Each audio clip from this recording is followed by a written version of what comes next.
Welcome to Unholy Inquiry, where each tale leads you deeper into a labyrinth of mystery waiting to be uncovered. This time, join us as we delve into Hercule Poirot and the Girl with the Crimson Gloves, a fan-crafted story that pays homage to the genius and sophistication of Agatha Christie's iconic detective, Hercule Poirot. We are thrilled to have you with us on this captivating journey. Share your thoughts, let us know where you're tuning in from, and if you spot any details we missed, your feedback is invaluable. Together, let's continue to shape even more thrilling enigmas. Chapter 1. A Death at Dawn. The dawn had barely uncurled its tentative fingers over the quaint English village of Bockley Row when the mournful peal of the church bell resounded, shattering the stillness of the day. As the sound hung in the air, a thin mist clung to the cobblestone streets like a shroud, rendering the village a tableau of muted colors. A soft patter of rain began, tapping lightly against the ivy-clad window panes of Brackenridge Manor, standing stoically at the end of a winding lane. In a place where time seemed to pause, the tranquility was about to be pierced irrevocably. Inside the grand but dimly lit study of Lady Beatrice Arkwright, her lifeless body lay draped across the ornate Persian rug, surrounded by a disturbing stillness. The fire in the hearth had long since gone cold, and the only sound was the quiet drip of rainwater from the eaves outside.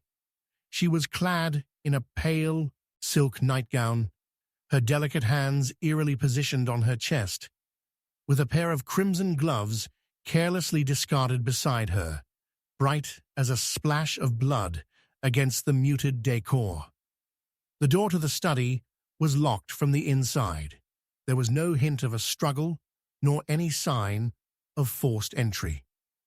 As the village began to stir, a few lone figures scurrying past the manor to shield themselves from the rain, Inspector Japp of Scotland Yard received the call that would draw Hercule Poirot into a web of intrigue.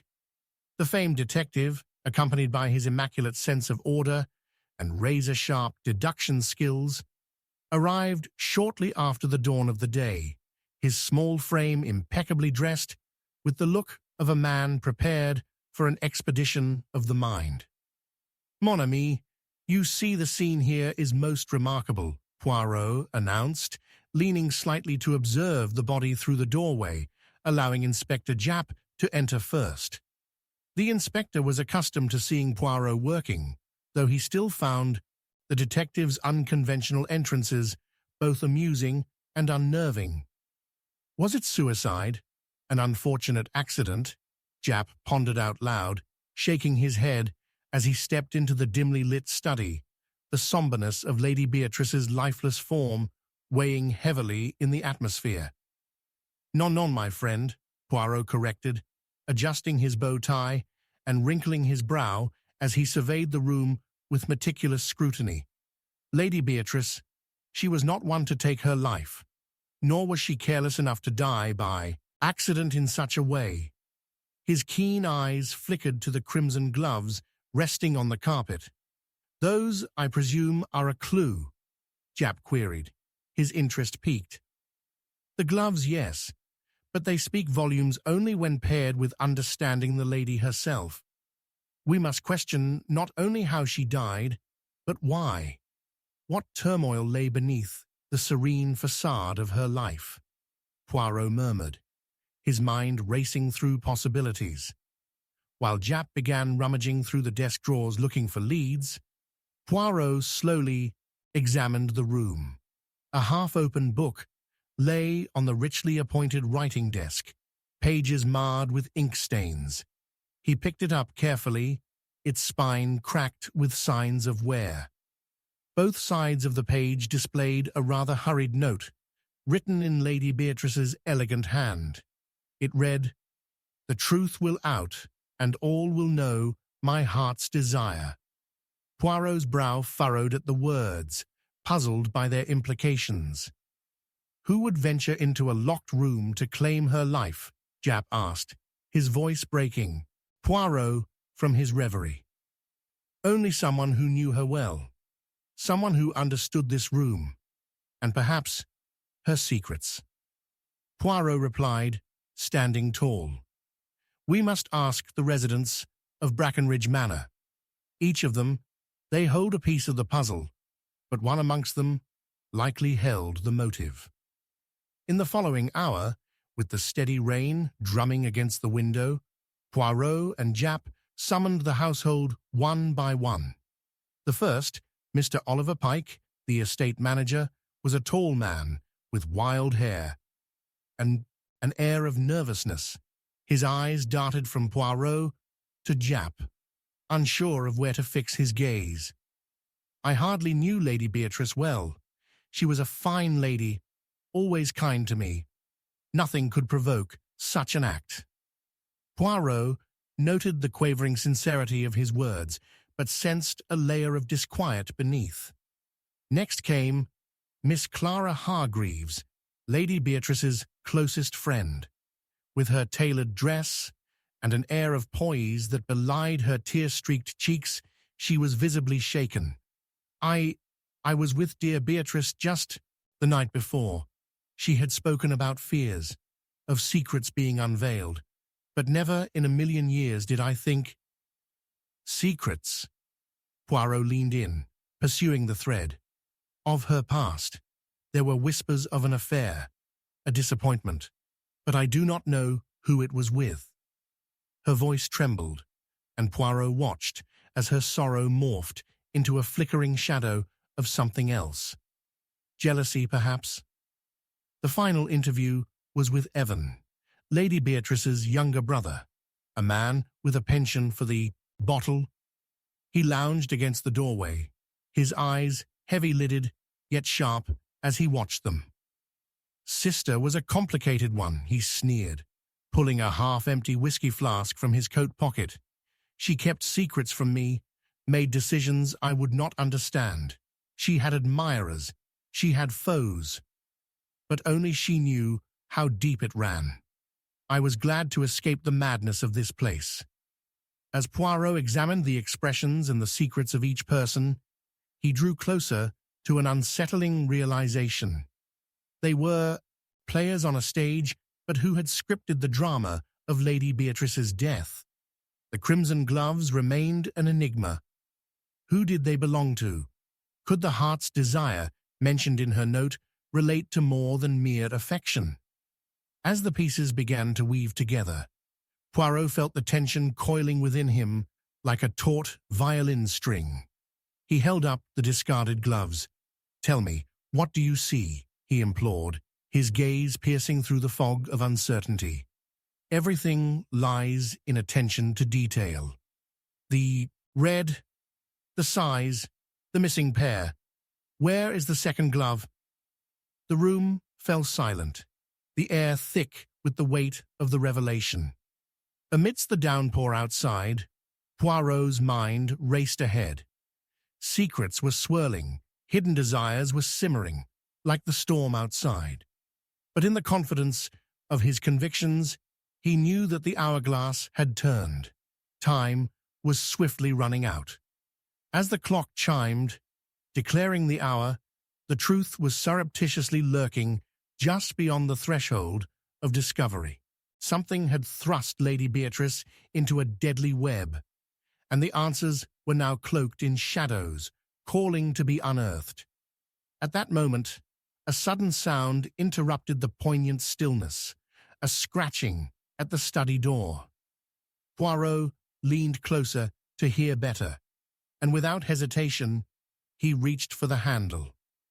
What comes next, mon ami, is not just a visitation, but a revelation. Are you ready to confront what the dawn has unleashed? The door creaked open. Standing there was a ghostly figure, drenched from the rain, clutching something in their hand. The crimson gloves sparked vividly against the wallpaper as the figure stepped into the room, eyes wide with shock and betrayal. I found it, the figure gasped. It was never supposed to be uncovered. With that, the heart of the mystery began to thrum with urgency, propelling them into the next act, a web woven tightly, challenging Poirot's incisive intellect and laying bare the very fabric of desire, deceit, and death. Chapter 2. The Last Escape. The rain had intensified, drumming a relentless rhythm against the slate tiles of Brackenridge Manor as guests arrived for the evening gathering, a stark contrast to the somber events of the dawn. As the clock in the hall ticked forward, casting shadows along the wooden floor, Inspector Japp stood, observing the mingling elite with a watchful eye.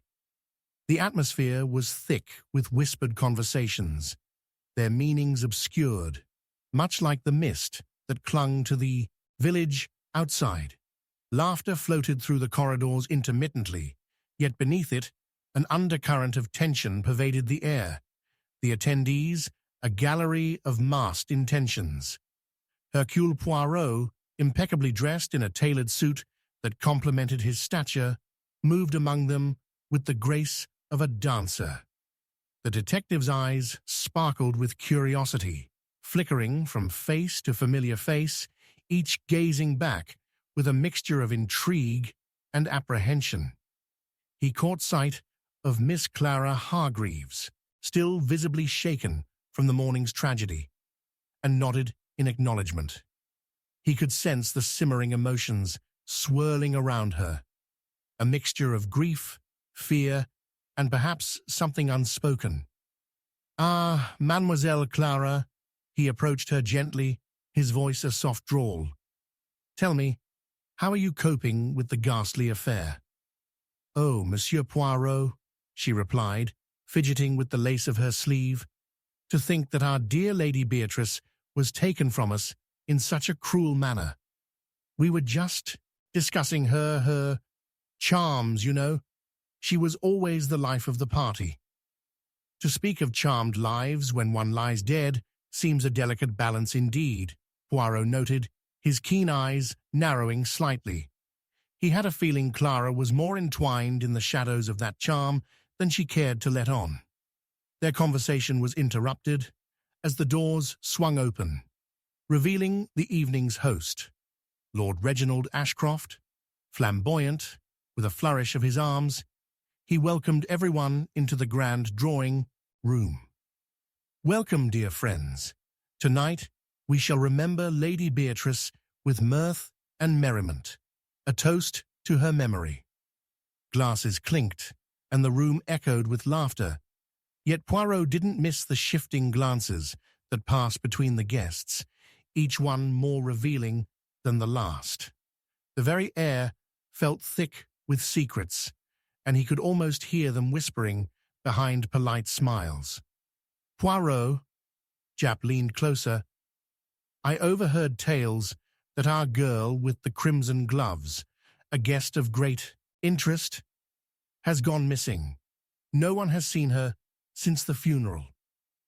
"Mon ami, every detail matters," Poirot replied thoughtfully. "This is quite unexpected.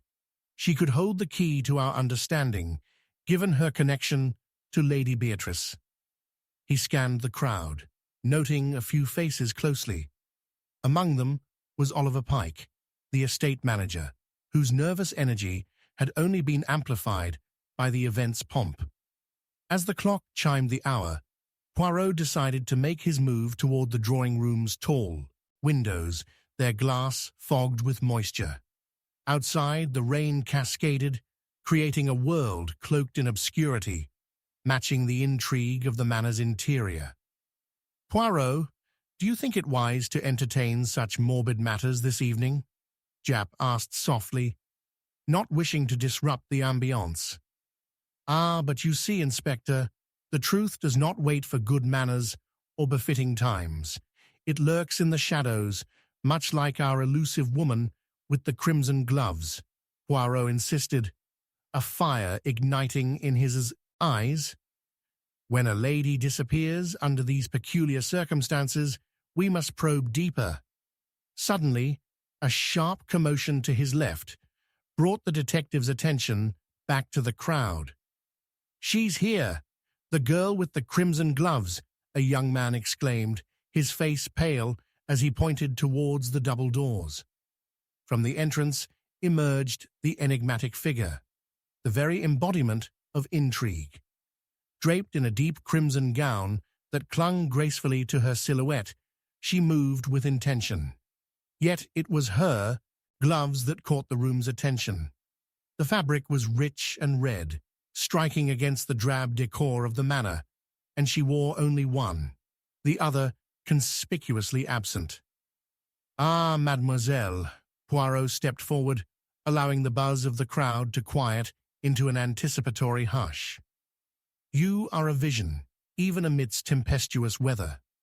Do you mind telling us your name? For so far, you remain a mystery." "I am Sienna Langley," she replied, her voice silky but trembling. "I attended the gathering in memory of Lady Beatrice, but had to step outside for some air." Her eyes darted nervously before locking with Poirot's, momentarily revealing something deeper, a flicker of fear. "I did not mean to cause such concern."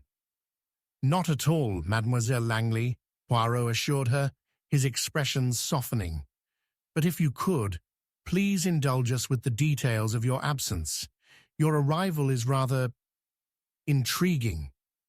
The tension hung thick in the air, and murmurs rippled through the guests as Sienna began to speak of her walk outside, the rain, the flickering shadows against the street. But then, something shifted in her demeanor. "It's nothing, really. I merely needed to gather my thoughts. The morning, it affects us all differently." "I suspect it does," Poirot mused, noting her falter as she stared at Jap, who seemed equally captivated and wary. At that moment, the household clock struck again, a sound that rippled through the assembly like a cold breeze. Poirot felt the weight of a deeper, understanding lurk just at the edge of his thoughts. "Your missing glove," he spoke, shifting the conversation. "Forgive me, it is unusual to wear only one, n'est-ce pas? It would seem that it either signifies an incomplete story or an outright intent to draw attention." Sienna's breath caught, and her facade crumpled for merely a fraction of time, the shadow of guilt flaring briefly in her expression before returning to her enigmatic charm. "It was lost, monsieur. The wind. What may you do against a storm? Or what may you decide to hide?" Poirot countered sharply, locking eyes with her, feeling the electric tension in the room. The murmurs rose again, the audience falling prey to the mounting drama. A sudden crash rattled a nearby window, the storm outside now furious, amplifying the atmosphere of dread inside. Lord Ashcroft, seeking to regain control, raised his hand. "I think it prudent we return to more pleasant subjects. Our dear Lady Beatrice wouldn't have wished—" But Poirot interjected, smoothing his moustache. "Reginald, one cannot ignore a vital clue hidden amongst our midst." He stepped toward the ornate mantel, where a broken clock sat, its hands frozen in time. "Perhaps this clock— What time was she truly taken from us?" Gasps echoed, and Jap leaned closer, intently scrutinizing the mechanism. "Poirot, it appears to have stopped just before Lady Beatrice's time of death." "Oui, it is nearly 10:30, an interval that raises numerous questions." Poirot turned to face Clara, Oliver, Evan, Sienna. "Do you see? Every detail, every moment, conspires to tell us what we seek. We must review your alibis, as well as those that were present here during her demise." But before he could deploy further questions, Sienna stepped back, her eyes wild with panic. "I need to go. I cannot stay any longer," she cried, darting toward the exit. her heart racing ahead of her resolve. Japp moved to intercept, but Poirot raised a hand. "No, Inspector. Let her leave. Sometimes the most elusive evidence lies in the moments we do not control." As Sienna hastened into the night, the tension shifted, like the clouds above them. Poirot turned back to Japp, his brow knit. "We are closer to a truth than before, but this rummage bears only shadows. We must chase them into the storm, for I fear, mon ami, we are yet to unravel the darkness that hangs over Brackenridge." The cold air penetrated the manor like a knife, whispering secrets they could only grope at. In the fading light, Poirot felt it deep within, an unfurling shadow, a narrative entwined with the stormy night, waiting just beyond the broken clock's hands. Moments later, the front door creaked ominously, and it suddenly became painfully clear. What awaits beyond the threshold will either illuminate the truth or plunge them deeper into despair. "Japp, gather the others," Poirot said softly. "The last escape has only just begun." Chapter 3. The Letter That Came Too Late. The rain fell in a relentless downpour, casting the dimly lit Brackenridge Manor into a world of shadows and muted sounds. As Hercule Poirot paced the carpeted floor of the drawing-room, his sharp mind raced through the events of the past hours. The flicker of the fireplace danced along the walls, revealing the anxious faces of the gathered guests, each one a suspect, hiding within a mask of polite grief. The atmosphere was tense with anticipation, and Poirot could scarcely shake the sense that something monumental was about to unfold. "Monsieur Poirot," Inspector Japp's voice broke through his reverie, a letter clutched tightly between his fingers. This was found among Lady Beatrice's belongings. He handed the envelope to Poirot, who recognized the elegant script at once. Lady Beatrice's own. The detective's eyes narrowed as he carefully opened the letter, the musty scent of paper intertwining with the damp air. "What does it say?" murmurs rose from the group, each straining for a glimpse of the document that could potentially unveil a hidden layer of the mystery. Poirot read aloud, the words echoing in the stillness of the room. "Dearest Reginald, it pains me to write these words, but the shadows of our past are closing in. We cannot afford to turn a blind eye any longer. I require your utmost discretion upon receiving this, for my safety is now at stake." He paused, glancing up to meet the expectant faces. "The date on this letter is marked yesterday." "Yesterday," Clara Hargreaves gasped, her porcelain features paling. Then she knew something was amiss. "And she meant to confide in Lord Ashcroft," Japp interjected, a hint of accusation creeping into his tone as he scrutinized Reginald, who stood frozen, his posture rigid under the scrutiny. What did she mean by shadows? Did she feel threatened? From the corner, Sienna Langley, still recovering from her earlier outburst, stepped forward, eyes wide. "I saw Lady Beatrice talk to someone suspiciously last week at the market, a man whom I did not recognize. I overheard her mention the need for caution." Her voice trembled, but the urgency of her words ignited the air with a prickling sense of danger. "Interesting, Mademoiselle Langley," Poirot said thoughtfully, contemplating the implications of her testimony. "And yet, the question remains. What vital piece of information was she holding that led to her untimely death?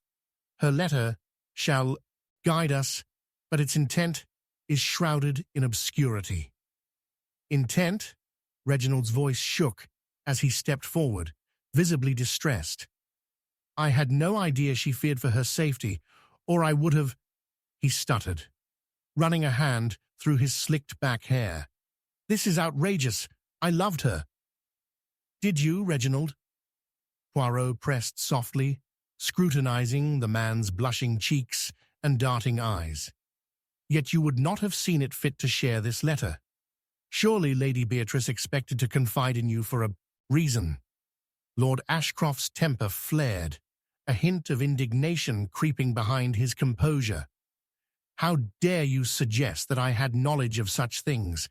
I was her husband, but Lady Beatrice had her own secrets. Secrets they may be, Poirot replied, his voice undercurrent with a quiet authority, but I believe they may tread upon a shared conflict. The letter mentioned discretion. Discretion for whom? Does this not indicate an alliance with deeper implications? Glances passed among the guests, unshed accusations circling like vultures. Clara's fingers twisted nervously around her sleeve. But we were all so close. Why wouldn't she confide in more than just... Could it be the estate manager, Oliver Pike? She tilted her head toward him, her eyes wide. "Ah, but that is a pertinent point, mademoiselle," Poirot said, turning his attention to Oliver, who had remained silent, but visibly sweating. "What can you tell us about your involvement with Lady Beatrice? Was it more than mere business?" Oliver shifted nervously, the corners of his mouth turning slightly downward. "She never spoke ill of anyone, I swear it. But I did overhear her arguing with someone in the gardens a few nights ago. A familiar voice, but I couldn't make out the details." He nodded, passing a slow, deliberate glance toward Evan Worth, a distant relative who had lingered by himself for much of the gathering. "Evan?" Poirot leaned closer, observing the ever-increasing tension in the air. "What say you to these claims?" "I have no knowledge of this argument," Evan defended, raising his hands. "I hardly knew Lady Beatrice well enough to provoke a quarrel." His voice strained under the weight of desperation. "But consider this. If she intended to confront something ominous, why would she make a decision to share it with only one?" Poirot questioned, directing a piercing gaze at Reginald. Perhaps she was worried about a specific conflict involving not just one person, but a web of them. The tension around them grew, silence thickening like fog. Poirot could sense the looming dread suffocate the room, each guest marinating in their own secrets. Just then, the power flickered, overhead lights momentarily dimming, replaced only by the eerie glow of the fireplace. "Ah, but we have not yet examined the seal of this correspondence," Poirot interjected, focusing again on the letter which he held up for all to see. "The wax, it carries an imprint. Should it bear the mark of a certain individual, our understanding could shift dramatically." "Do you think she wanted to warn me?" Reginald asked, panic snaking through the room like a cold current. But Poirot continued analyzing the envelope, his mind forming hypotheses as he noticed the faint outline of a crest beneath the wax. And just as he carefully peeled the wax away to expose the seal beneath, before revealing the crest bearing the initials of a known rival, the door creaked ominously. An argument erupted outside, voices rising amidst the damp air, and suspicion erupted like a ripple across the crowd. "Monsieur Poirot," Japp murmured, his brows furrowing, "it appears our elusive Lady Beatrice's conflict reaches further than we thought, for it seems some guests carry burdens far heavier than grief itself." "I believe we have touched on a hidden secret," Poirot murmured, casting a glance around the room, noting the pale faces now starkly drenched in the fading light. "And I fear this will only deepen as we unspool the threads of deception, woven so tightly, perhaps within the very letter that came too late to save her life." As he looked back at the seal, Poirot could feel the weight of impending truth. Just as a muffled cry erupted from the patio, one desperate voice calling out to the rain, "She's found something! Look, it's the crimson glove!" A gasp enveloped the crowd as their fate began to unravel, shrouded in stormy night and whispered truths. The letter and glove would reveal the whole, shimmering web of intrigue and betrayal, but how many would emerge unscathed as the shadows of their past came back to haunt them? It was becoming painfully clear. The night held more than mere recollections of Lady Beatrice. It offered revelations that would change everything. Chapter 4. The Will That Was Never Signed. The storm continued to rage outside Brackenridge Manor, each clap of thunder reverberating through the dimly lit corridors like a herald of doom. Rain lashed against the window panes, and flickering candlelight cast long shadows across the anxious faces of the guests huddled within. Suspicion was a palpable entity, winding itself around them like the oppressive storm outside. Poirot stood at the threshold of the drawing room, where the atmosphere hung thick with unspoken accusations as the revelation of the missing will loomed ominously overhead. Thus, Poirot began, fixing his gaze upon the anxious heir, Reginald Ashcroft. It seems Lady Beatrice may have left us something of grave importance, but this will is nowhere to be found. What can you tell us of its contents, mon cher? His voice, both commanding and calm, sliced through the tension. As if jolted from a trance, Reginald rushed forward, pale and trembling. I swear, I knew nothing of its existence. My uncle spoke of it shortly before the tragedy. It was supposed to clarify her wishes, to ensure I inherit the estate, but the entire matter was shrouded in secrecy. His distress was evident, yet beneath it simmered a flicker of something darker, a desperation bordering on greed. Olive Pike, the estate manager, stepped in, his lips pressed into a tight line. I overheard Lady Beatrice and Lord Ashcroft having a dispute about the will not long ago. She seemed deeply unsettled, expressing her desire to seal her decisions once and for all. His eyes darted toward Clara. I thought it was only about her financial matters, but perhaps it was more than that. Poirot crossed his arms, digesting this flurry of revelations. The financial, perhaps there lay the heart of her unease. Poverty can breed tension even among those who wear fine clothing. He cast a glance around the room, observing more than just the words, but the micro-expressions of his audience, sharpened jaws, furtive glances, and beads of perspiration glistening under the candlelight. And if there's a will that has not been signed, it leaves an open question of intent, he continued, steering the conversation toward deeper waters.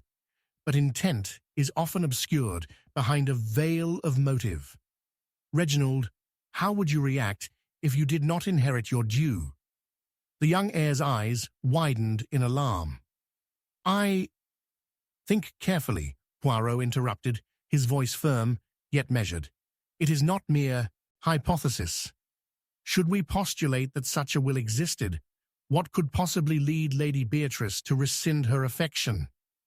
A choked gasp emanated from Clara Hargreaves. Oh, don't be preposterous. Reginald would never— Would he not? Poirot interjected sharply, focusing his intent gaze on the trembling heir. It is said that to lose one's future can invoke hidden furies, la passion. Passion is often both salvation and destruction to kin.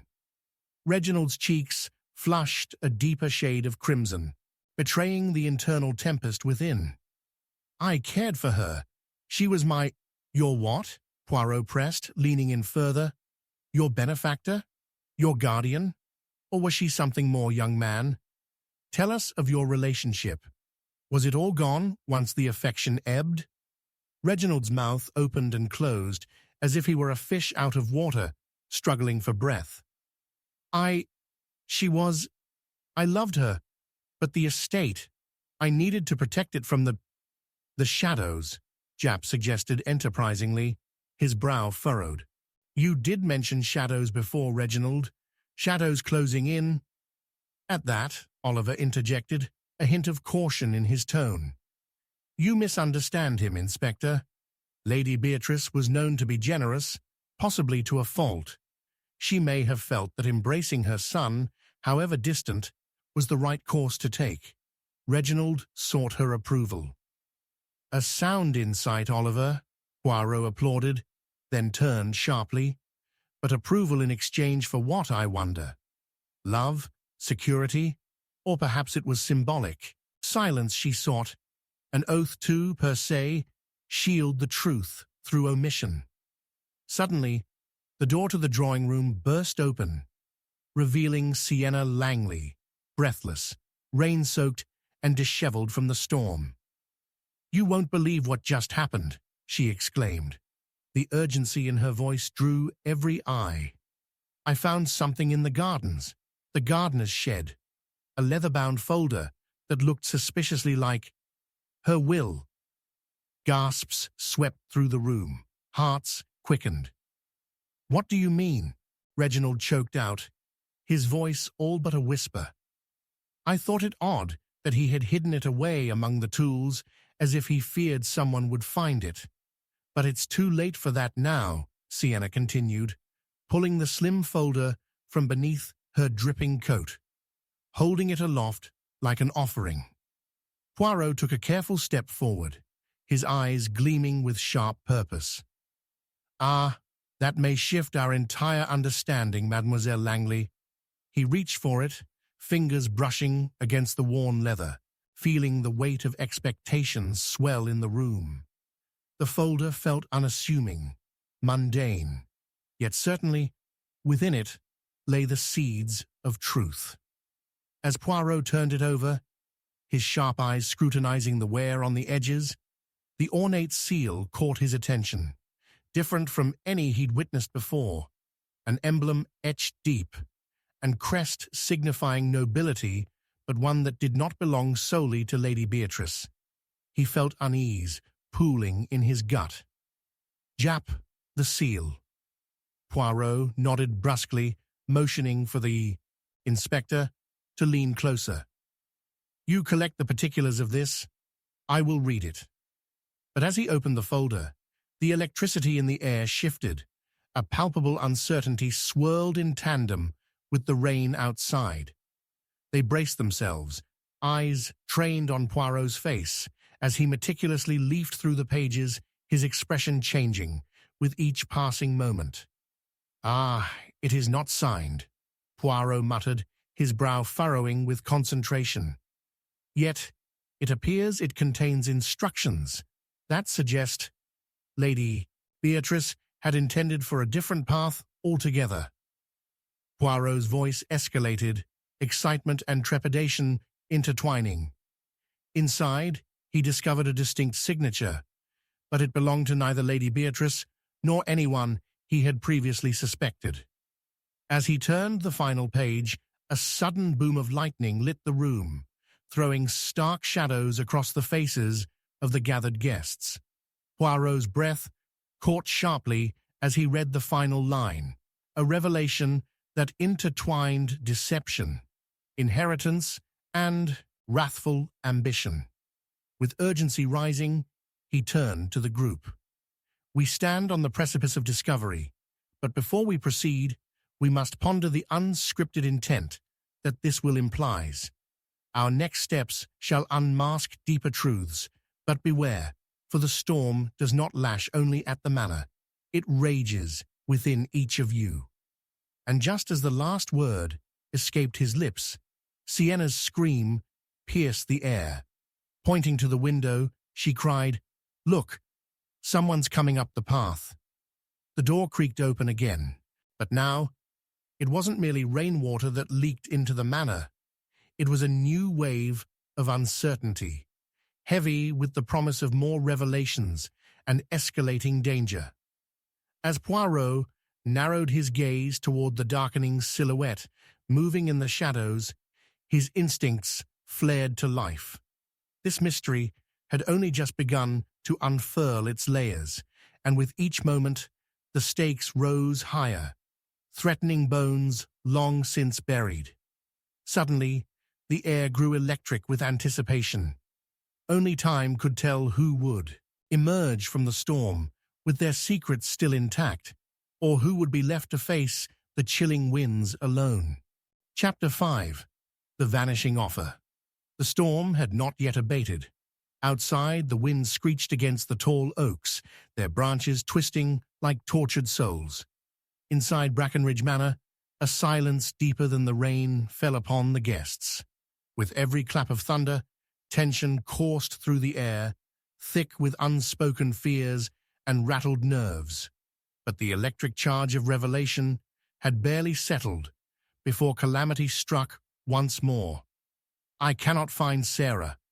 The panicked voice of Olive Pike, the Ehall estate manager, sliced through the oppressive atmosphere, her eyes wide and frantic. "She was here just moments ago. She mentioned she knew something that could change." "Change what, Madame Pike?" Poirot interjected sharply, stepping forward, the flickering candlelight casting sharp angles across his determined visage. "What did she say?" "A secret about Lady Beatrice," Olive stammered, her brow glistening with sweat. "She clutched a letter, something she wouldn't show me. Then she just vanished." Without hesitation, Poirot gestured for Jap, whose face had already tightened in alarm. "We must find Sarah immediately. Gather the others. They cannot be far, but we must act swiftly." As they dispersed into the murky hallways and rain-licked gardens, Poirot felt again the pierce of intuition that whispered to him beneath the tempest's roar. Sarah's absence was no mere coincidence. The young maid had become a critical piece in the tangled puzzle weaving around Lady Beatrice's death. After a fruitless search of the manor's lower floors and the overgrown hedges, Jap called out, "Nothing! She's gone like the mist." Suddenly, he pointed to a side path leading toward the village. "Do you think she went that way?" "Indeed, it is a place veiled in shadows and secrets," Poirot remarked, his mind whirling with possibilities as they scurried out into the rain. Navigating through the wretched weather, he felt an inexorable pull towards the village, where the decrepit cottages stood like forgotten sentinels. With each step along the cobblestone path, the sound of their squelching shoes punctuated the eerie quietness of the night. The gaslights, struggling to light up the darkness, illuminated the occasional figure cloaked in isolation, deep in their own nightly woes. Yet something felt alarmingly amiss. The stillness around them simmered with suppressed fears. "It is as if the night itself conspires to hide the truth," Jap murmured, glancing furtively around. "You think she knew something that someone may wish to silence her?" Poirot finished, his voice steady but low, eyes scanning the shadows for any flicker of movement. "It seems we are not the only players in this game, Jap. Look." At the far end of the path, a lone figure darted into the cover of the trees, a womanhood, perhaps Sarah, but moving too quickly, almost as if she were escape incarnate. "This way, hurry," Poirot directed, sprinting forward with resolute purpose. As they clambered over puddles and the slick earth, a shattering crack of thunder echoed ominously overhead. The world lit momentarily in a brilliant flash. With it came clarity, the brief silhouette of what appeared to be another figure joining the first, but larger, lurking behind the echoes of the downpour. Upon reaching the fringe of the darkened woods, Poirot hesitated. "What knowledge do you conceal, my elusive friend?" he muttered, as the shadows seemed to crystallize around them. Jap, catching his breath, took a step backward, looking intently into the dimness. "It could be a trap, Poirot. We should call for assistance." But Poirot, sharp-minded and indefatigable, took another cautious step forward into the trees, the shadows doing their best to swallow him whole. "Stay close, mon ami." With trepidation, they pushed onward until they found a small clearing dotted with remnants of moonlight peeking through the heavy boughs, dirt and debris left unnoticed by the storm. And then they spotted her, Sarah, crouched low, breathless and wide-eyed, clutching a damp parchment in her trembling hands. "Sarah," Japp called, but she only shook her head, a look of sheer terror plating her features. "They're coming," she hissed, pulling back as if to hide. "No one will harm you, my child. We are here to help," Poirot urged, stepping toward her cautiously, eyes sharp as he noticed the crumpled letter she was so intent on concealing. "What do you know? Speak." In a hushed urgency, Sarah's words exploded like the very storm above them. "I overheard something terrible. A plan. Lady Beatrice's death wasn't an accident. It was—" But just as sudden as the revelations began to unravel, her words were cut short by the piercing howl of the wind and the inevitable footsteps that resonated through the clearing, heavy and deliberate. Poirot's instincts screamed at him. "We must—" But before he could finish, two dark figures emerged from the night, cloaked in both fury and determination, shafts of glimmering steel glinting ominously in their hands. "Run!" Poirot shouted as he thrust Sarah behind him, adrenaline propelling him to face the men advancing through the space, a confrontation shaped by desperation and intrigue. But before they could press further, the men hesitated once more, eyes darting between Poirot and their hidden quarry, uncertainty etched across their expressions. "Draw, or do you wish to meet Lady Beatrice on the other side?" The taller man sneered, his sneering confidence reeking of contempt. As the air crackled with tension, Poirot's mind raced. A battle of wills loomed beneath the churning storm, and no one would escape unscathed, not with the secrets buried so deeply that they threatened to rise and consume them all. And then, just as lightning lit the night once more, illuminating the scene, they lunged forward into chaos, and Poirot's voice cut through the tumult like a blade. "This is not yet over. Secrets cannot remain, buried forever." As the storm raged on, he clung to the last threads of reason and clarity, knowing that the revelation of the elusive letter and the unseen hands guiding this darkness would shatter the fragile facades they'd all maintained, and he would unravel it if it meant revealing the truth that lay hidden behind shadows even darker than the storm. They were standing at the precipice of revelation, and the storm had only begun to unveil its true power. As Poirot collided with fate once more, the haunting question remained: who among them would survive the revelation when the midnight hour approached? Chapter 6: Shadows and Secrets. The storm had transformed from a petty squall into a furious tempest, rain lashing against Brackenridge Manor like 1,000 agitated fists. Inside, Poirot's heart raced as the echo of Sarah's warnings reverberated in his mind like a grim drumbeat. They were on the brink of revelation. Yet a dark cocoon of suspense enveloped the estate, threatening to suffocate the fragile thread of clarity he so desperately sought. "Mon ami, we must return to the manor," Poirot commanded Japp, his voice cutting through the downpour that drummed mercilessly on the roof. "We must examine Lady Beatrice's private chambers at once. I suspect they hold the key to the labyrinth of secrets surrounding her demise." As they rushed back, The elegant structure loomed like a spectre against the fierce backdrop of darkness, its features obscured by treacherous rain.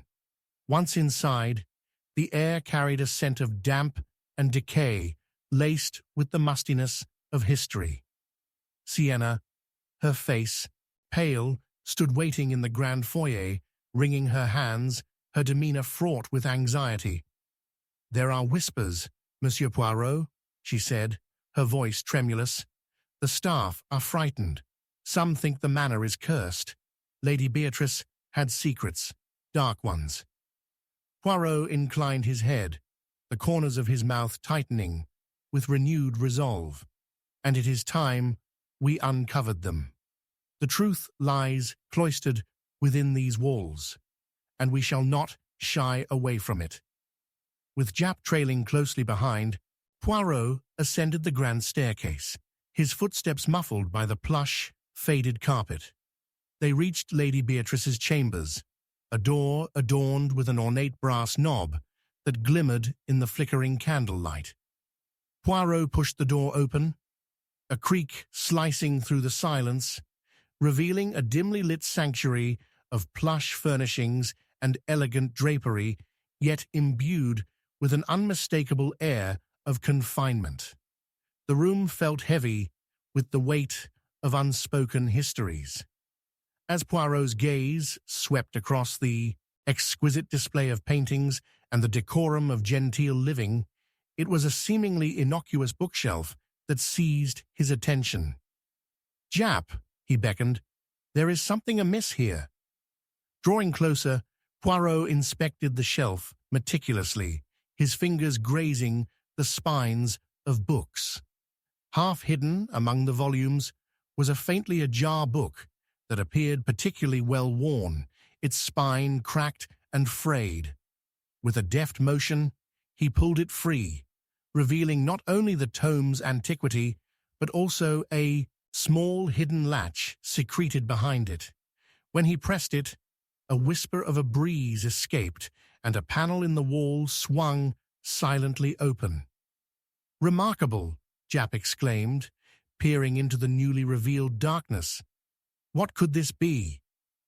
"Only one way to find out," Poirot replied, a determined gleam in his eye. He stepped cautiously into the concealed space, Japp following closely, the flickering candlelight casting elongated shadows on the damp, uneven stone. Inside, a room filled with a disordered mess of torn letters, fragile photographs, and yellowed pages unfolded before them. The air here was stale, marked by the unmistakable aroma of neglect. Poirot's eyes gleamed with excitement and trepidation. This chamber, hidden from prying eyes, was laden with the remnants of Lady Beatrice's clandestine life. "Look," Japp exclaimed, kneeling beside a pile of letters strewn across a wooden table. Each letter was ripped, fragments barely legible, yet the ink still retained a certain vibrancy. These appear personal. Some are addressed to Lady Beatrice, while others seem threatening. "Exactly, mon ami," Poirot murmured, his brow furrowing as he picked up a sheet, its edges frayed. He skimmed the contents, each word etching deeper lines of concern on his face. They speak of betrayal and desperation, perhaps hinting at a conspiracy that spiraled beyond anything we can yet comprehend. Indeed, and this correspondence, Japp started, then pulled out a small black-and-white photograph. "Is this Lady Beatrice?" Poirot leaned closer, noting the woman in the photograph. A striking figure, matched with a vulnerability that seemed a world away from the poised matriarch everyone had known. Her eyes betrayed a tension that belied the elegance of her attire, while another shadowy figure loomed behind her, an arm wrapped possessively around her shoulder. "But who is this?" "Perhaps it is time we ask the remaining residents of Brackenridge," Poirot replied thoughtfully, "to see what they know of this figure. This life laid before us, one that was not as idyllic as the one crafted for public view. Just then, the door creaked, and Sienna peered in, visibly shaken. "What have you uncovered?" "Secrets long buried, Sienna," he replied, his voice low with gravity. "Shadows that threaten to consume all involved. But we have yet to unearth the heart of this betrayal. Tell me, do you recognize this woman, or the man behind her?" She took the photograph hesitantly, the color draining from her face as her eyes widened with recognition. "This is Victor, Lady Beatrice's cousin, but he disappeared years ago, shortly after her marriage." The revelation sent a palpable crack of tension through the air, resonating like distant thunder rolling in the confines of the room. Poirot's mind raced, weaving through the threads of deceit. What a tangled web we have unfurled. The shadows do speak, and now they whisper of envy, perhaps even of murder. But as he spoke, the candlelight flickered, violently, plunging the room momentarily into dark. In the flash of a lightning strike, a shifting form appeared at the door, a silhouette framed against the tempest outside, pointed and menacing. "Fetching a spectre from the storm," Poirot snapped, clutching a nearby candlestick, eyes narrowed. "Come forward." Amidst the crackling air, the figure stepped in, shrouded in drenched garments. It was Olive Pike, her expression stark with urgency. "You must come quickly. Something has happened. A scream from the library." Poirot exchanged a solemn glance with Jap and Sienna, his heart racing as they rushed toward the echo of chaos.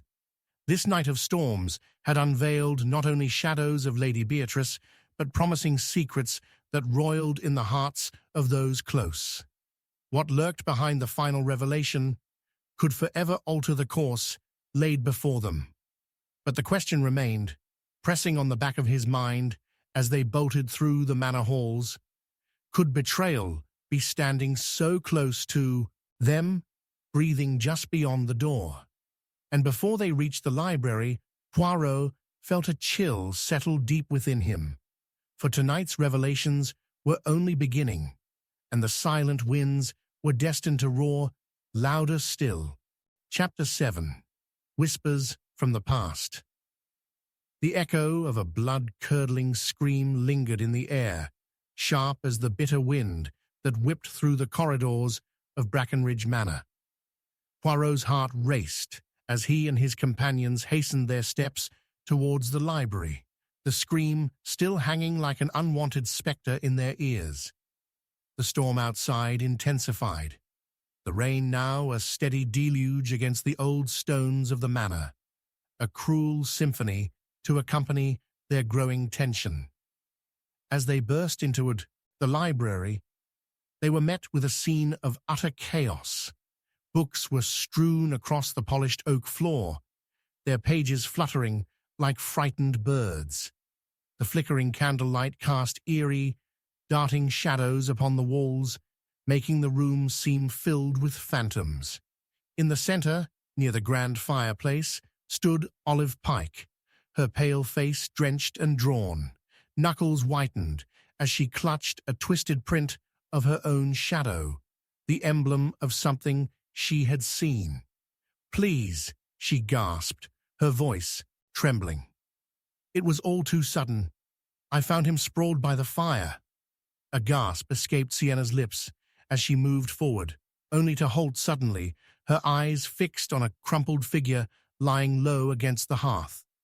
One of the staff, a young man about whom they had heard whispers, Adrian. He lay twisted among the hearth's display of pristine logs, hands grasping at the air, his face ashen, but alive. A wave of embarrassment passed over Olive, trying to compose herself.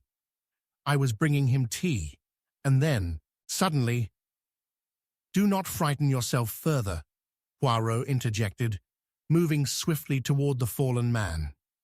He knelt beside Adrian, noting the wine-stained shirt and bruising marks around his neck. It seemed he had taken a fall, but the pattern of his injuries hinted at something darker. "Mon ami, can you hear me?" he gently urged, shaking him slightly. Adrian stirred, eyes fluttering open, but it was clear the young man was too disoriented to answer. Jap hurried to assist, his voice steady. "Adrian, what happened? Can you tell us?" But it was clear. The young man was lost in a fog, struggling against the confines of his mind. Poirot straightened, a frown knitting his brow. "Sienna, alert the others. Tell them we need stilts of the past. Search for any signs of struggle." He turned to Olive, whose breathing had steadied somewhat. "Tell me, dear lady, what did you see? The details may hold the key to unraveling this." Olive swallowed hard, her gaze distant. "I had just stepped from the kitchen, only for a moment, but as I approached the library door, I thought I heard voices arguing. It was reminiscent of—" She hesitated, brow furrowed, as if grappling with an unwelcome memory. "Like the stories the old villagers used to share about Lady Beatrice, the feud with her family." "Ah, the past speaks in whispers yet," Poirot mused, his mind gathering strands of the tapestry they had begun to unravel, the remnants of familial discord, the gnawing threat beneath polished veneer. They all pointed to the underbelly of Brackenridge's history. "Tell me more of this feud." With the candlelight flickering ominously, Olive continued. "It was said that Lady Beatrice had a rival, a woman known only as the girl with the crimson gloves. They were intertwined through love and jealousy, torn apart by secrets deeper than anyone could know." Jap shifted uncomfortably, piecing together the fabric of Olive's recounting. "Was this rivalry perhaps over the missing Victor?" he queried. "It seems peculiar that two such women could remain entwined in one man's shadow." "Victor?" Poirot echoed, curiosity igniting as he knelt close to driven memories. "What do you know of this girl? Was she ever seen again?" "Only in passing tales," Olive murmured, looking uneasy. "It is said she vanished after Lady Beatrice married, plunging the village into darkness. There were whispers of betrayal, of family legacy. Many thought it was all sorted with her disappearance, yet those gloves, the crimson ones, remained at the heart of the village, burning a mystery over the manor." "I must speak to the oldest resident of our village," said Poirot thoughtfully, heart racing as he put the pieces together in his mind. "Old Mrs. Hargrove. She has lived beyond the stories. She may yet hold a truth long buried, a truth that speaks to the whispers of the past." Jap nodded. "I'll fetch the car. Time is of the essence." But as he moved toward the door, the wind howled fiercely, as though cautioning against their next steps. Poirot looked around the library, the shadows pressing close, suffocating in the echoes of history. There was still much to uncover, the threads of Lady Beatrice's demise too tightly knotted, but within those shadows were lessons too. "Remember, dear friends," Poirot said, the weight of his words carrying urgency, "every piece of the past leaves an imprint on the present. We must tread carefully. Even whispers can hold daggers to the heart." As Jap disappeared, Poirot turned to Olive, whose eyes held an unusual depth of understanding. "You have your secrets too, haven't you? What keeps you so closely aligned with Lady Beatrice's fate? Surely you too feel the pulse of the past." Her eyes darted to the floor, a catch of breath escaping her lips as if pondering the answer. "There are always ties, hidden but strong, Hercule. Perhaps even those that bind us from the past speak more clearly than we are willing to accept." Outside, the storm intensified further, and Poirot abruptly felt the pressure of foresight descend upon him, a tempest that promised more than mere rains, one that precluded the unfolding truth they sought. Just then, a flash of lightning illuminated the room, illuminating a locket on the floor. Its golden surface was marred with smudged crimson. Poirot knelt quickly, heart pounding, as he picked it up. The delicate clasp, unmistakably engraved with initials B.G. The girl with the crimson gloves had left her mark. What a promising piece to the puzzle. But what does it mean? He murmured, gaze narrowing against the light in his eyes as he turned it over in his palm. Perhaps our journey to uncover the past will enlighten us further on its significance, Olive suggested, a flickering light of determination sparking from within her. As Poirot stood, the weight of tomorrow's revelations already drawing near, he knew one thing for certain. The echoes of the past had begun to unfold, but the shadows would reveal their truth only if they dared peer deep into their veils. With a final glance toward Olive, he exited the library, prepared for whatever awaited him across the threshold of Brackenridge Manor's truths, an unveiling that could reveal motives, betrayals, and perhaps the redemption long sought after. But now, the stage was set for new confrontations. The past beckoned, and the winds continued to insist, harping their warnings with every violent gust. Chapter 8. A Confrontation in the Garden. The storm had subsided to a whisper, leaving only the sound of raindrops pattering against the fine leaves of Brackenridge Manor's extensive gardens. Hercule Poirot stood at the threshold, peering into the night with resolve etched upon his brow. Before him lay the very garden where Lady Beatrice had last been seen, an expanse where secrets were as plentiful as the dew on the grass. He had summoned the key suspects to this place, a calculated trap designed to entwine them in their lies and hidden motives. As he strolled down the drenched path, each step echoing ominously in the stillness, the remnants of last night's tempest clung to the air, a chill that promised discord. He could sense the weight of anticipation building within him, mingling with an uneasy dread. A shadow of betrayal hung heavy over them all. His companions, Jap and Sienna, awaited his cue, stepping out from behind decorative hedges to flank him. "Are we truly prepared for this, Poirot?" Sienna murmured, her voice barely masking her burgeoning anxiety. "The garden holds dark memories, does it not?" "Indeed, my dear Sienna," Poirot replied, his eyes glinting beneath the authority of his moustache. "But it is here that we shall unearth the darkness festering within our social circle. The truth has a way of revealing itself amid the quiet." As they approached the gathering spot, a small, secluded clearing encircled by fragrant blooms, Olive Pike emerged, her demeanor taut with apprehension. "What is this scheme of yours, Poirot? You are not suggesting we air our grievances amongst the beauty of nature, are you?" "Beauty often masks the ugliest of truths," Poirot countered, scanning the area as if anticipating the arrival of the others. "You see, dear Olive, there lies a power in confrontation.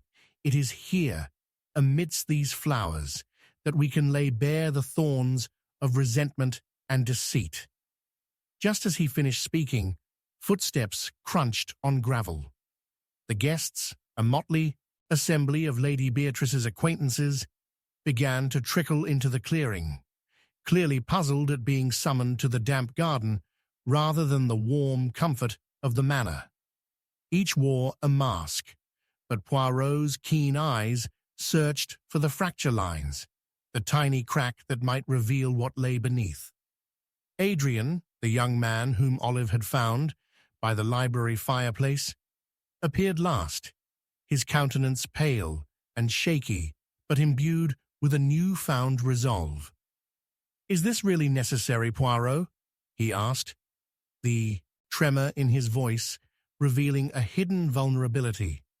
"After what happened last night—" "Exactly, mon ami," Poirot affirmed, narrowing his gaze as he felt the electric tension rising.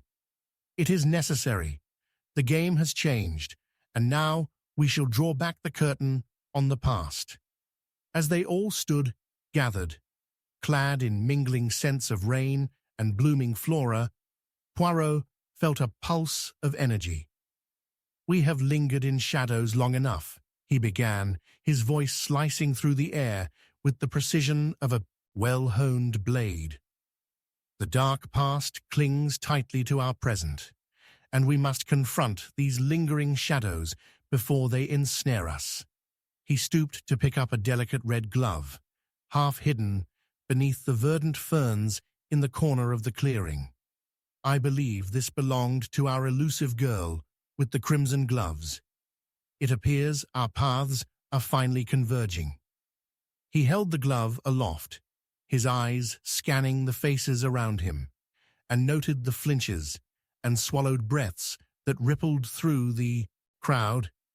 "You've gone too far, Poirot," Olive exclaimed, her voice rising above the hushed whispers, fury replaced by a tremor of unmasked fear. "That glove suggests nothing of any significance, merely a relic of another time. Yet is it not strange, dear Olive, that you happen to find it in this very garden?" Poirot's gaze bore into her, unyielding. "A garden where Lady Beatrice once roamed freely.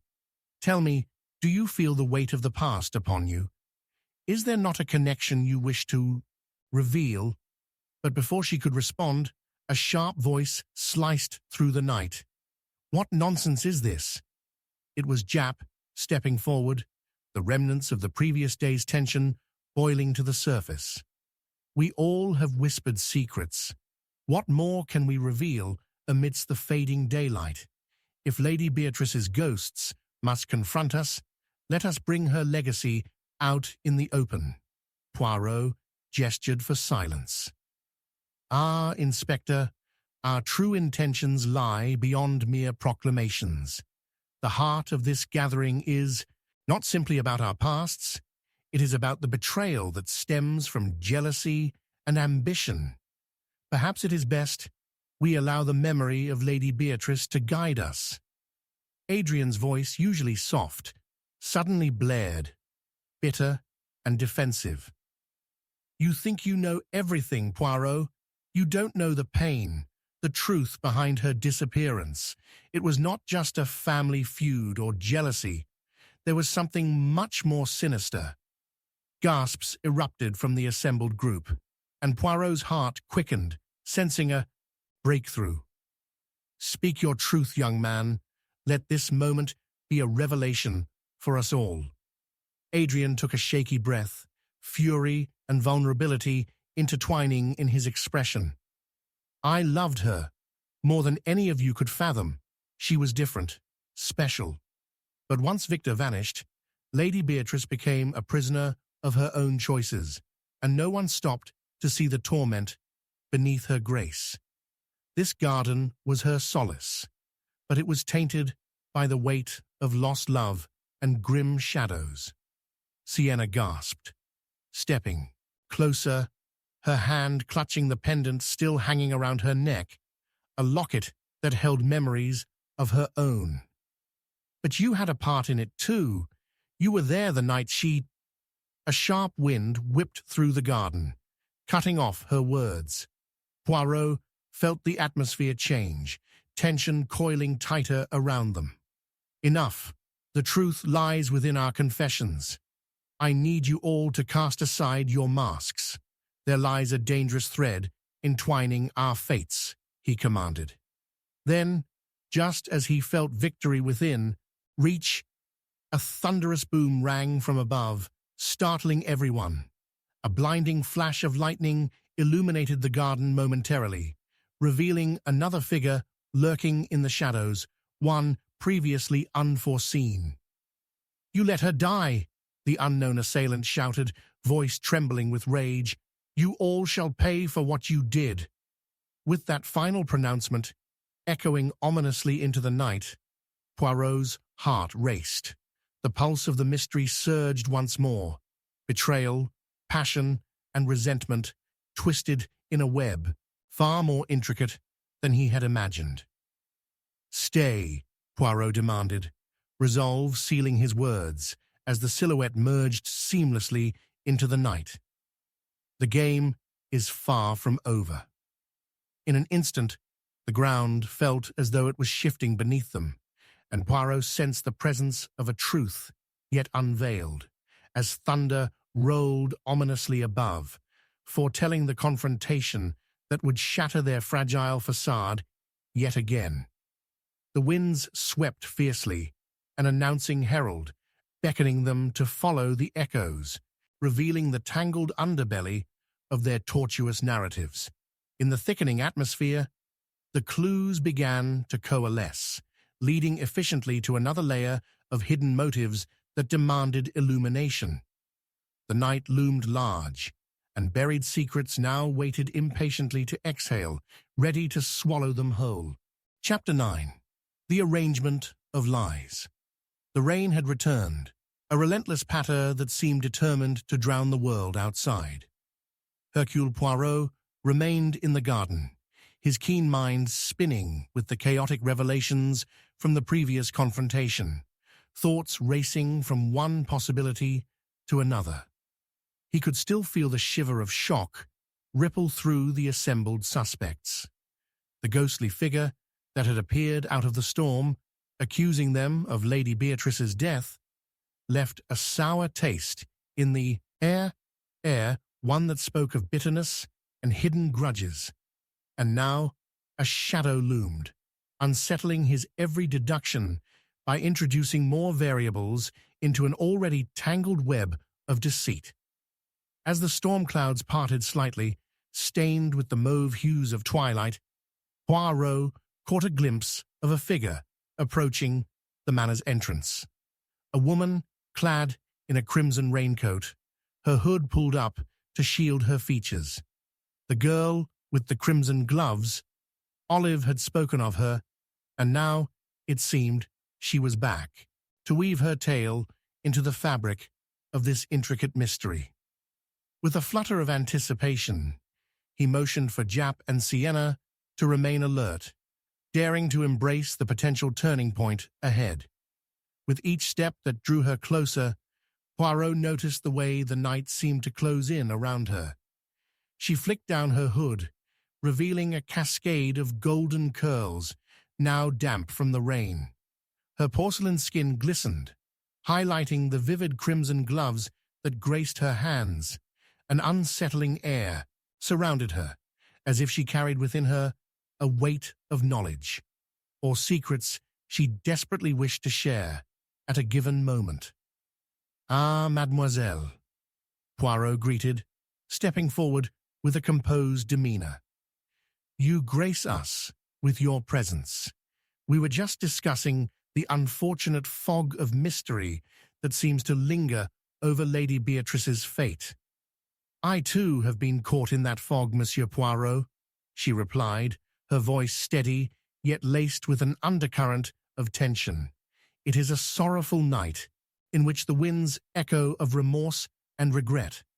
I return not just as a spectre of the past, but in hopes of clarifying—" "Wait," Jap interjected, his brow furrowing in suspicion. "Before you weave fanciful tales, where have you been? You claim to hold truths, yet you left us at the mercy of the storm and shadows. How do we know you are not simply another piece of the puzzle designed to mislead us?" Her eyes narrowed, the glint of defiance breaking through. "You may doubt me, Inspector, but I hold a key to understanding what has transpired. I lost something precious amid all these shrouded lies." "Pray tell, what do you mean?" Poirot leaned closer, intellectually intrigued. "The locket," she said quietly, displaying the delicate golden trinket suspended around her neck, the same one Poirot had found earlier, the craftsmanship strikingly similar to the initials engraved upon it, B.G. It was a gift from Beatrice, meant to unearth a bond forged through shared dreams. Shared dreams? Or shared schemes? Sienna whispered, her gaze flitting between Poirot and Olive. The girl with the crimson gloves inhaled sharply, a flicker of apprehension crossing her features. No, it was pure affection. Until Victor went missing, it changed everything. Victor, the brother? Poirot asked, feigning innocence while pragmatically piecing together how these threads connected. He vanished the very same night as Lady Beatrice? Precisely. A glimmer of madness sparked in her eyes, and I believe she knew where he was hidden. That night in the garden, she was distraught. But there were others as well, connections to powerful individuals that had remained buried until now. Poirot's mind raced, conjuring images of intertwined destinies and misaligned motives. And you were in love with Victor, were you not? Yes, she admitted, her breath shaky.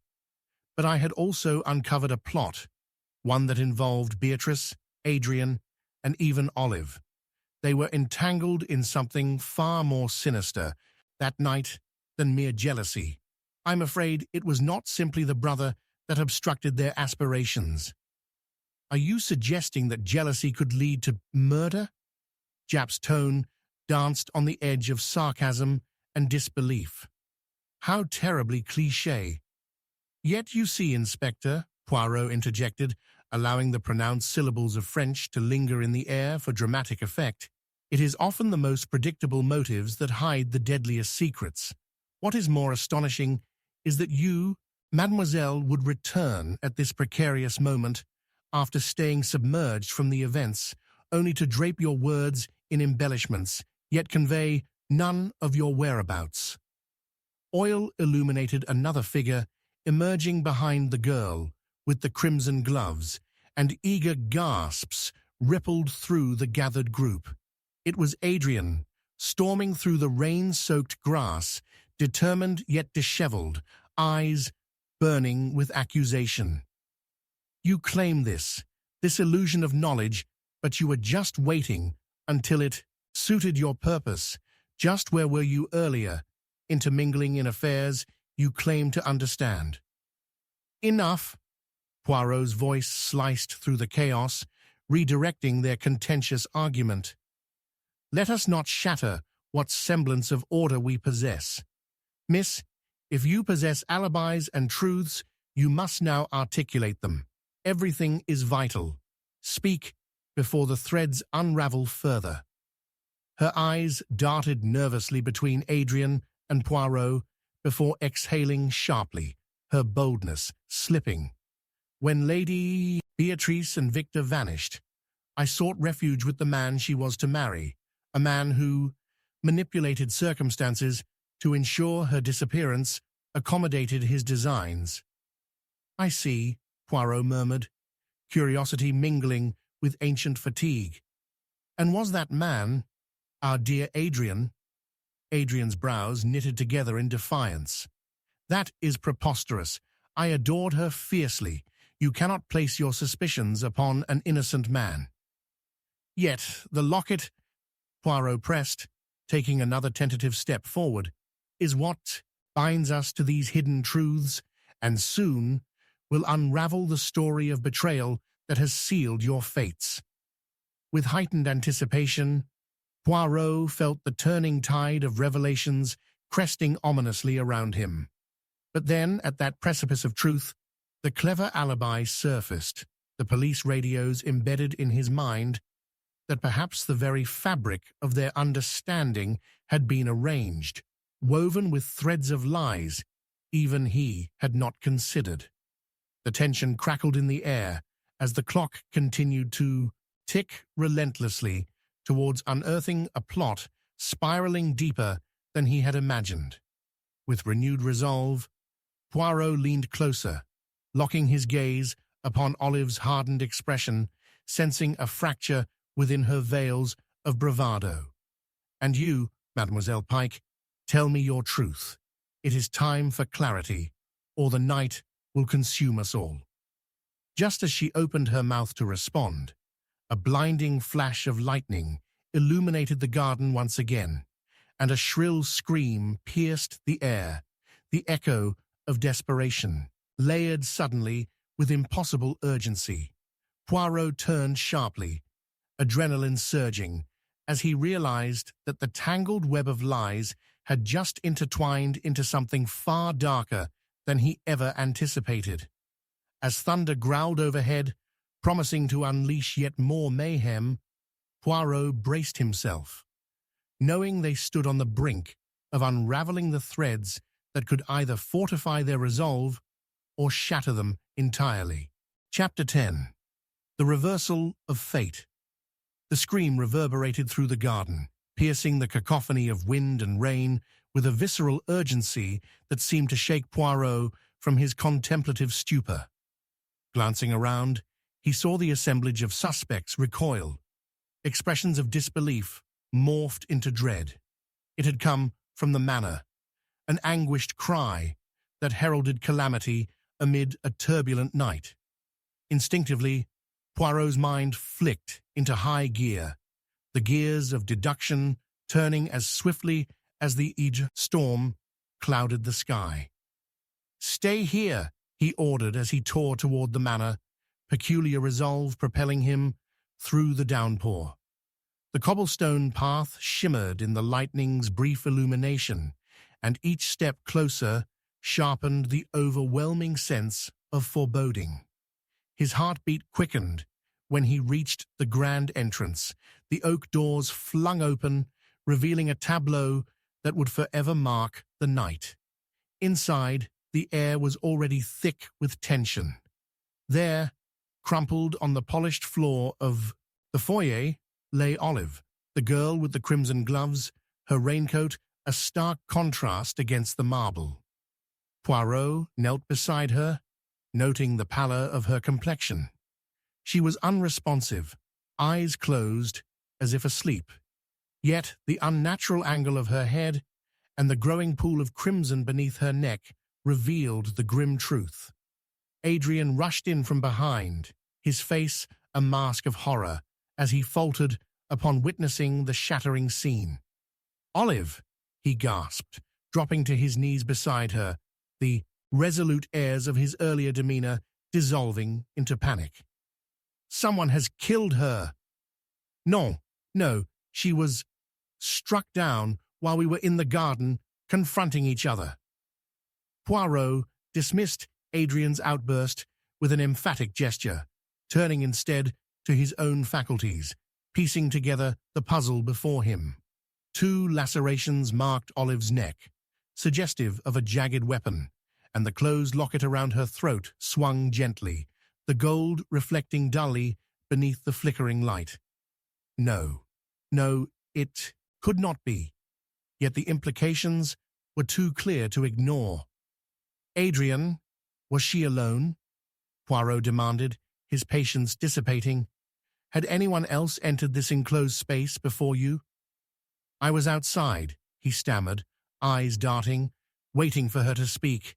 "I swear I would have known if someone had come in." "And yet," Poirot mused, looking toward the foreboding staircase that spiraled up into darkness, "you remain blissfully unaware of the potential motives that linger in the shadows, like specters of the past." Jap, too, had rejoined them, shaking off droplets of rain from his coat upon witnessing the grim tableau. "Is she dead?" he asked incredulously, approaching with an air of disbelief.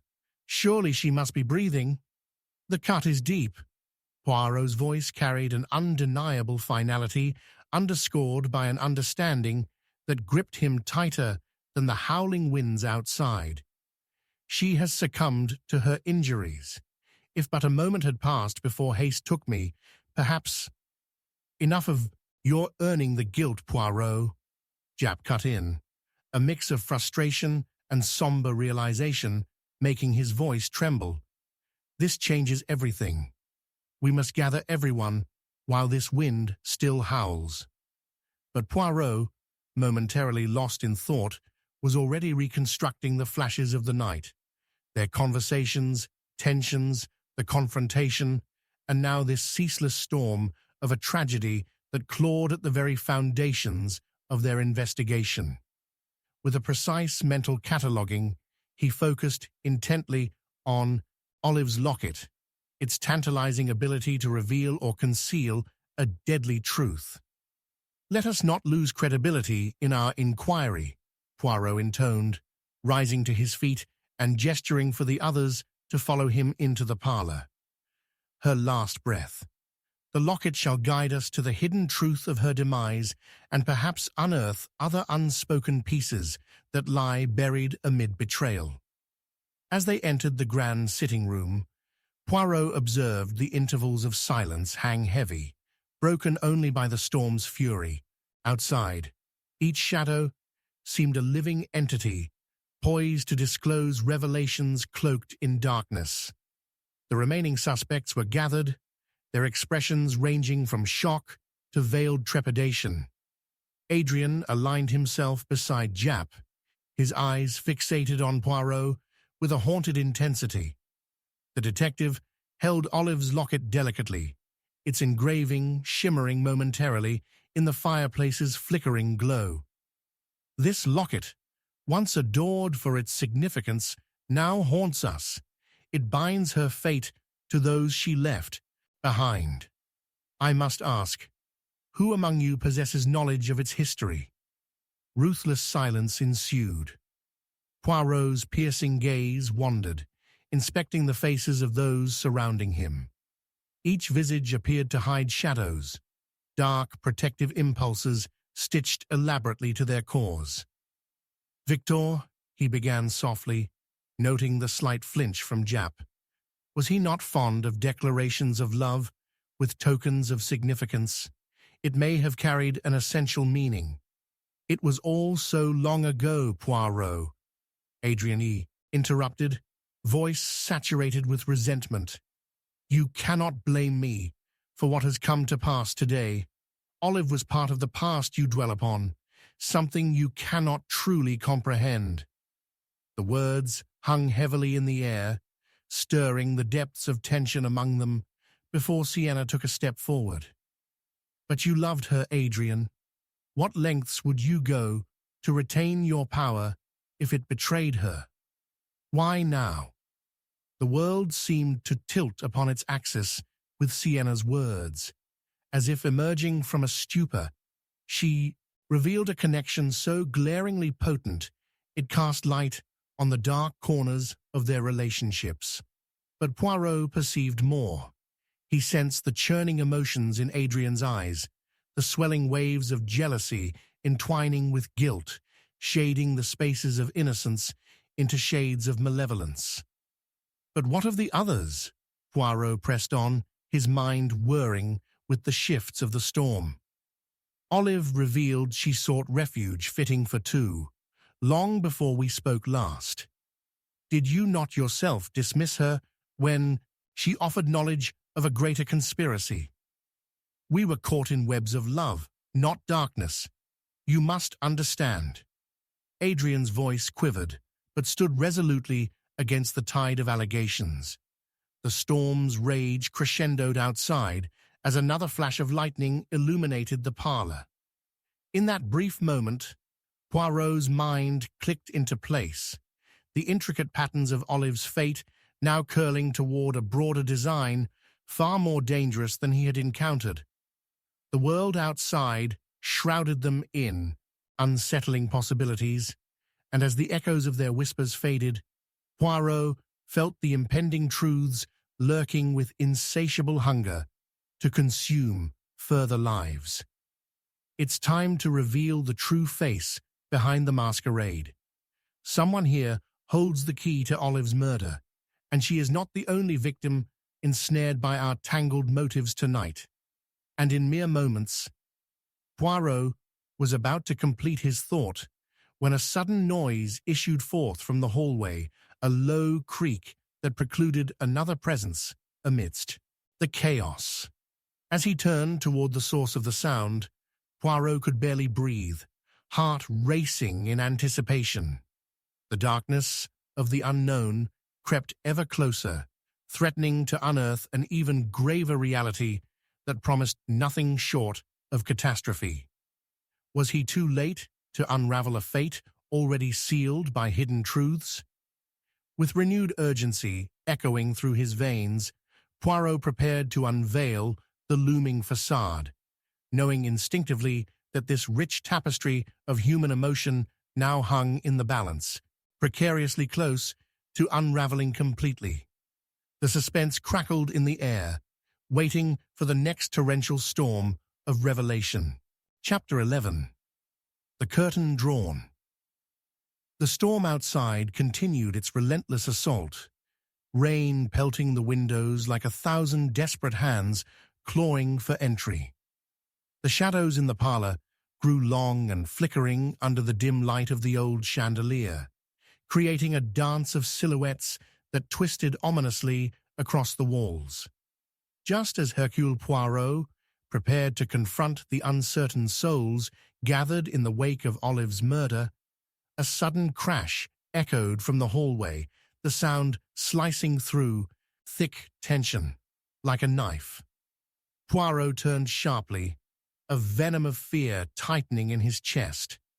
The weather was merciless, but it was the fraying psychology of the people around him that truly unsettled him. "Jap, do you hear that?" he demanded, his voice slicing through the low murmurs of horror. "Exactly what I feared, mon ami," Jap replied, his earlier bravado waning as he scanned the darkened hallway. "We must be cautious." With deliberate steps, Poirot strode towards the open door, his heart in rhythm with the pounding rain. Each clap of thunder overhead felt almost like an additional witness to the grim proceedings, amplifying the dread that clung to the air. They had been skirting around truths, each person concealing fragments of the larger picture. But now, they were about to face whatever had just breached their makeshift sanctuary. As Poirot reached the threshold, he froze. There, silhouetted against the sporadic flashes of lightning, stood a figure clinging to the door frame. A woman gasping for breath, her clothes soaked. I'm sorry," she stammered, clutching a damp journal to her chest. "I didn't mean to intrude. It wasn't safe." "Olive?" Jap croaked, glancing back at Poirot in confusion. But this newcomer, undeniably tangled in the fabric of their tragedy, was not Olive. Instead, it was Clara, the stoic housekeeper, her presence an uncertain thread weaving into the rich tapestry of deceit. "Clara, is it?" Poirot inquired, his eyes narrowing as he observed the quivering woman before him. "You have returned at precisely the wrong moment. Pray, what is this journal you clutch so fiercely?" I found it in Olive's room. It holds her thoughts, her plans. I thought..."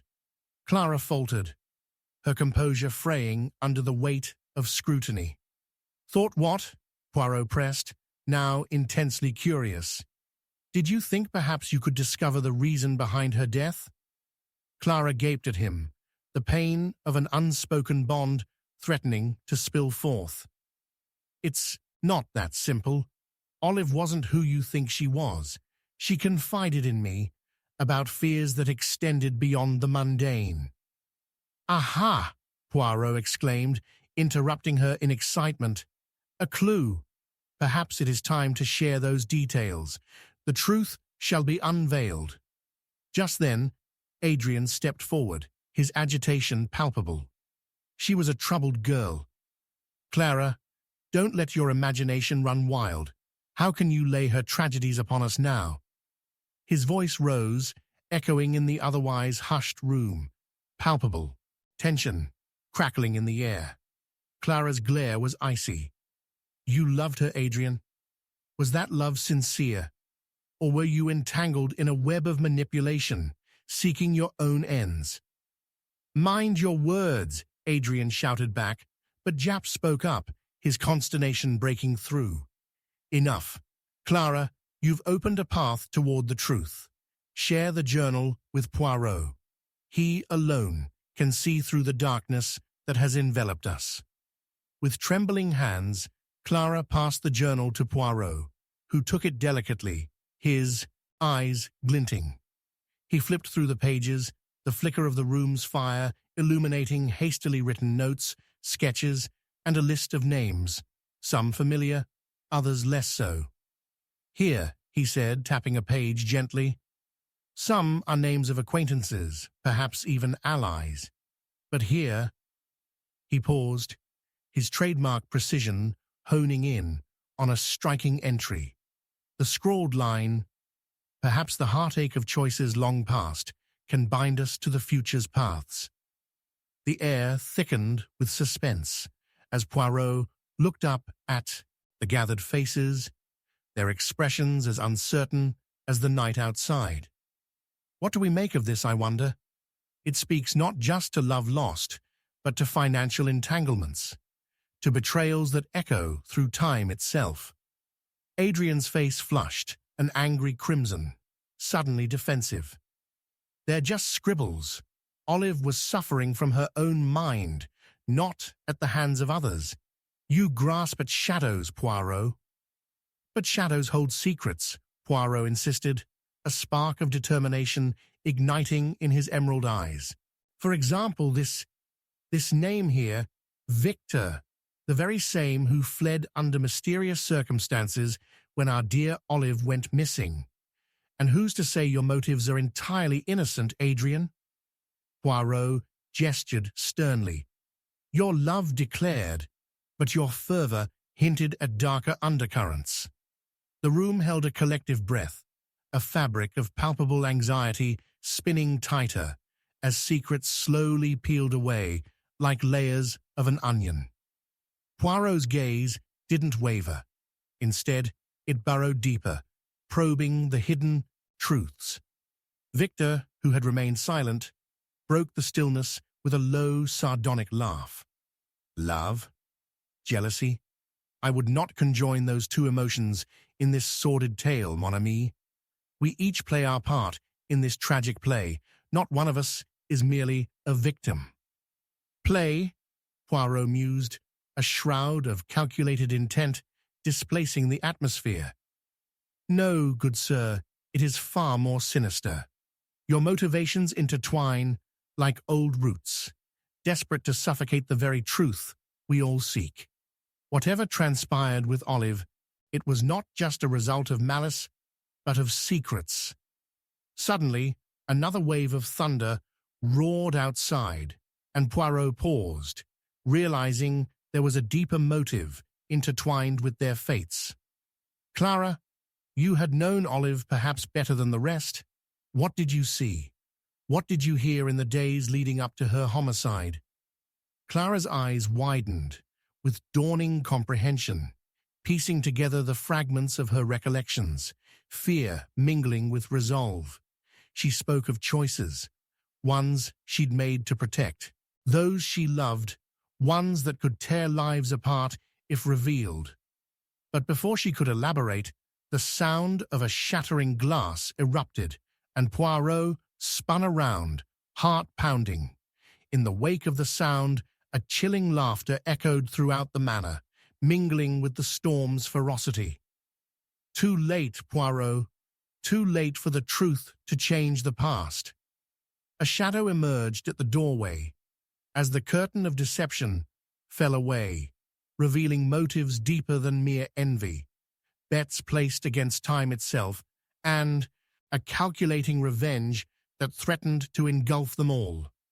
Poirot's thoughts racing against an unknown clock, spiraling perilously closer to an intertwined fate that could see everyone he cared for ensnared in the deadly web they had woven themselves. For within that laughter lay the final twist, a harrowing truth that threatened to draw the curtain as secrets ripped apart at the seams.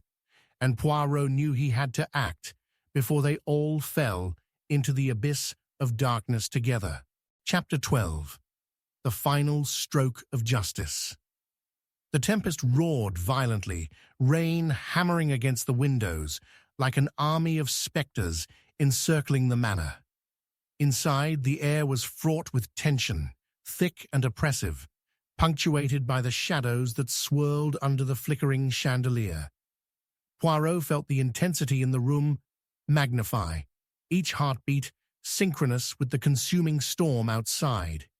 He had just grappled with the dark whisperings of the evening, when that chilling laughter had wrought its havoc upon them, laying bare the notion that Olive's death was intertwined with the most harrowing of secrets. Who dares to grip the strings of this tragedy? Poirot called into the tempest, his voice ringing with authority. Clara, Adrian, and Victor were still frozen in a tableau of astonishment and dread, eyes darting amongst one another, seeking answers.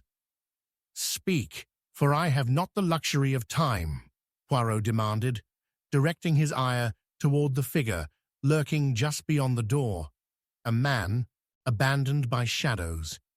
"Reveal yourself." In the acute silence that ensued, a figure stepped forward from the darkness. It was Victor, but even in the dim light, his presence seemed somehow altered, a wildness in his eyes that abandoned pretense, as if he had cast aside the facade of charm that always seemed to take refuge in his demeanor. "Too late, mon ami," he sneered.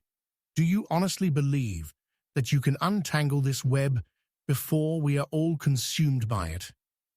Poirot took a measured approach, stepping light-footed toward Victor, his mind racing through each possibility. "You may play a pivotal role, Victor, but it is you who stands now on the precipice of revelation. No man can escape the truth when it rises to meet him." Victor's lip curled disdainfully, but Poirot pressed on, intuition sharpening like a blade. The scent of betrayal wafted through the air, sharp enough to draw the attention of a hawk. "The crimson gloves," Poirot interjected, his gaze searching. "They returned to haunt us. Why were they residing in your possession?" Adrian blanched, his hand instinctively moving to the collar of his shirt, as though to cloak himself from unseen eyes. "Those belonged to Olive," he stammered. "They were merely a part of her wardrobe, a shared indiscretion amongst lovers." "Do not utter such deceptive words," Poirot snapped, his emerald eyes blazing. "For they are a symbol now, a symbol not of love, but of vengeance." At that, Clara whimpered softly, her hands trembling, yet still holding onto the journal that had held the weight of Olive's secrets. Olive was entwined in her emotions, yes, but every choice was made with intent. She looked directly at the men. "You need to comprehend her fears. Something lingered within those pages, fears that were not just about the here and now." "Then speak," Poirot urged. "Restore Olive through the vivid recollections of her final days. What truth lies within the passage she composed that birthed her trepidations?" Clara's breath quickened as she searched the journal for her anchor amidst chaos. Olive spoke of debts, financial and emotional. She feared a shadow encroaching upon her life. And those gloves? Her voice trembled. She claimed they belonged to a partner long concealed, someone whose motives were not pure. "A partner?" Poirot caught Clara's eye, recognizing the depth of her fear. "You know who she was involved with, yes? Someone who would stop at nothing to ensure silence?" "Victor," Clara whispered, nearly inaudible over the roar of the storm. The accusation hung suspended in the air like the curdling humidity after a heavy rain. Victor's reaction was immediate, an icy laughter escaping his lips that echoed derisively. "Oh, I embrace the mantle of villainy far less than you think." Olive's plight was of her own making. There lingered an obsession with choices that long haunted her, and it is those choices that saw her sealed within this house of horrors. Poirot, eyes narrowing with ferocity, felt the room contract as knowledge drew taut. "You grew weary of the intoxication of her secrets, did you not? Yet what you failed to acknowledge, dear Victor, is that the crimson gloves—" Poirot took a step closer, his breath steady. "They bear not only the imprint of Olive's tragedy, but also the mark of your vengeance, an emblem of your burden. It speaks of love, turned rancid by betrayal." Adrian and Clara exchanged glances, confusion evident as the storm broke anew outside. Thunder, rumbling ominously, the unfolding atmosphere weighed heavily, as though the very structure of truth was about to collapse. Victor's bravado morphed then, almost imperceptibly, into abject panic. "Stop! You speak in riddles. What love? What vengeance?" His posture began to shift, the bravado leaking away as he grappled for control. "You wear your heart across your sleeve like an ill-gotten medal," Poirot countered craftily. "Your emotional wound transforms your understanding of justice into merely convenient delusion. Olive sought a reprieve from your grasp." Poirot paused, framing his next words within the suspense that enveloped them. "But instead, you delivered her demise." Victor, cornered now, stared wide-eyed at Poirot. "You cannot make such claims without proof," he rasped, hands clenched at his sides, an aura of desperation now surrounding him. "The journal details fears of threats beyond the romantic sphere. It unveils a confluence of ill communication and drastic decisions." Poirot faced the silent onlookers, finding clarity in his deductions. "The truth of this murder does not rest solely upon love or hatred, but the profound understanding that justice, once marred by vengeance, is but an echo of a past we cannot rewrite." Flipping hastily through the pages, the storm howled, and then Poirot gasped, eyes locking onto a passage that bore life anew. "This," he thrust the journal forward. "Here lies the connection unspoken. Olive predicted a confrontation with the one who betrayed her trust. Perhaps blood ties disappear when obsession clouds the mind." The room fell still, and in that moment, the illusion of safety shattered. Poirot felt the dark web tighten its hold around them, interwoven with personal vendettas and sorrowful truths. Time itself seemed to hold its breath as a clap of thunder resounded, shaking the very foundation of their hearts. But even within this crescendo, a sudden movement rattled Poirot's focused eyes. A hand crept toward an unseen corner, revealing an object, a glimmering dagger reflecting the firelight menacingly. "Who knows how this all ends?" Victor murmured, a hint of madness creeping into his voice. "Perhaps it's always been destined to end this way." Poirot's heart raced, the stakes escalating beyond mere familial troubles. Here lay the genesis of madness wrapped in flesh, the culmination of dreams shattered, and the dire price of vengeance. "No!" he shouted, lunging forward, his voice decisive. "Justice must prevail. The final stroke is upon us, and with it, my determination lies resolute." With the shadows dancing wildly in the turbulent light, the storm raged on, unyielding. The truth would rise, but at what cost? The dagger glimmered ominously. Its narrative awaited the next stroke, an end that extended beyond mere retribution to justice itself. And as the tension peaked, Poirot understood. The next revelation could cost them dearly.